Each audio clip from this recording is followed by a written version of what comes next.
వరుస దొంగతనాలకు పాల్పడుతున్న నిందితులను అరెస్టు చేసి నిందితుల వద్ద నుండి 12 లక్షల రూపాయల విలువ కలిగిన బంగారం స్వాధీనం చేసుకున్న ఘటన ఎన్టీఆర్ జిల్లా ఇబ్రహీంపట్నం పోలీస్ స్టేషన్ పరిధిలో జరిగింది. కొండపల్లి శాంతినగర్లో నివాసం ఉంటున్న కొండే సింధు ఇచ్చిన ఫిర్యాదు మేరకు దర్యాప్తు చేపట్టిన పోలీసులు ప్రత్యేక బృందాలుగా ఏర్పడి ఆధారాలు సేకరించారు. ఈ క్రమంలో కొండపల్లికి శాంతినగర్కు చెందిన గౌరు సందీప్ తేజ, దురిశెట్టి మణికంఠ, సాయి, షేక్ సుల్తాన్ బాషా ఆన్లైన్ బెట్టింగ్, మద్యం, చెడు వ్యసనాలకు బానిసై వరుస దొంగతనాలకు పాల్పడనున్నట్లు గుర్తించి అరెస్టు చేశారు. వేరొక కేసు 357/2025 రిజిస్టర్ చేయడం జరిగింది ఆగస్టు 4వ తారీఖున. ఆ కేసులో కూడా ముద్దాయి ప్రతాప్ రెడ్డిని మా బృందం సాంకేతిక పరిజ్ఞానం ఆధారంతో ఫెరీడౌన్లో వాడిని కూడా అదుపులో తీసుకుని అరెస్ట్ చేసి అతని నుంచి ఒక బైకు, ఒక 300 గ్రాముల వెండి స్వాధీనం చేసుకోవడం జరిగింది. ఈ సందర్భంగా విజయవాడ ఎన్టీఆర్ జిల్లా police commissioner Shri SV Rajasekhar Babu garu commissionerate మొత్తం అంతా కూడా ఎక్కువ కెమెరాలు పెట్టి ఈ దొంగతనాలు కానీ, లేకపోతే మిస్సింగ్ పర్సన్స్ని కానీ, లేకపోతే హిట్ అండ్ రన్ కేసుల్లో వెహికల్స్ కానీ ఛేదించడం కోసం ఎక్కువ కెమెరాలు పెట్టించడం జరిగింది. సురక్ష పథకం కింద ఇవన్నీ జరగటం జరిగింది.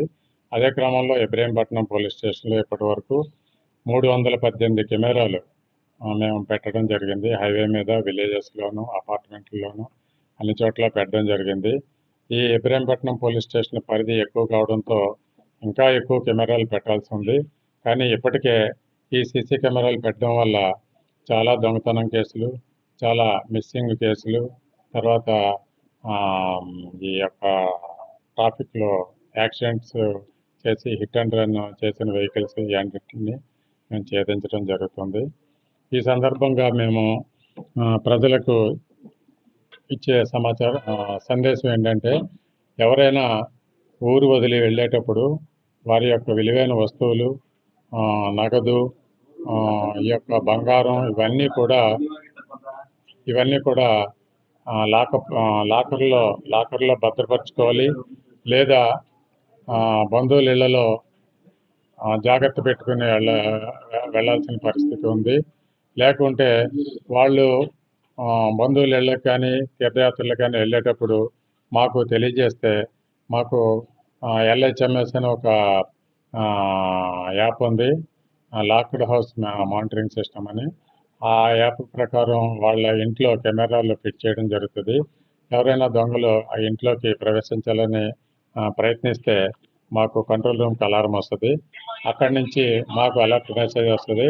మేము బీటోళ్ళని కానీ, ఉన్న స్టాఫ్ని కానీ పంపించి ఆ ఇంట్లో ఎవరైతే దిగారో వాళ్ళని పట్టుకోవడం జరుగుతుంది. అందుచేత ప్రజలందరూ కూడా అప్రమత్తంగా ఉండి బయట ఊళ్ళు వెళ్ళేటప్పుడు వాళ్ళ విలువైన వస్తువుల్ని లాకర్లో పెట్టుకోవడం కానీ, లేకపోతే బంధువుల ఇంట్లో పెట్టుకోవడం కానీ, లేకపోతే LHMS యాప్ ద్వారా కెమెరాలు పెట్టించుకోవడం కానీ చేయాలి. అలాగే ఈ సందర్భంగా ఇటువంటి దొంగతనాలకి పాల్పడే వ్యక్తులకి మేము ఇచ్చే హెచ్చరిక ఏంటంటే, మా నుంచి తప్పించుకునే వారు ఇది వరకు, కానీ ఇప్పుడు సీసీ కెమెరాల నుంచి, డ్రోన్స్ నుంచి వాళ్ళు తప్పించుకోలేరు. ఎక్కడ ఎటువంటి నేరం చేసినా కూడా ఏదో ఒక మూల నుంచి కెమెరా మాకు సమాచారం ఇవ్వడం జరుగుతుంది. ఇప్పుడు జరిగిన చోరీల్లో కూడా కొంతవరకు దొంగలు తెలివిగా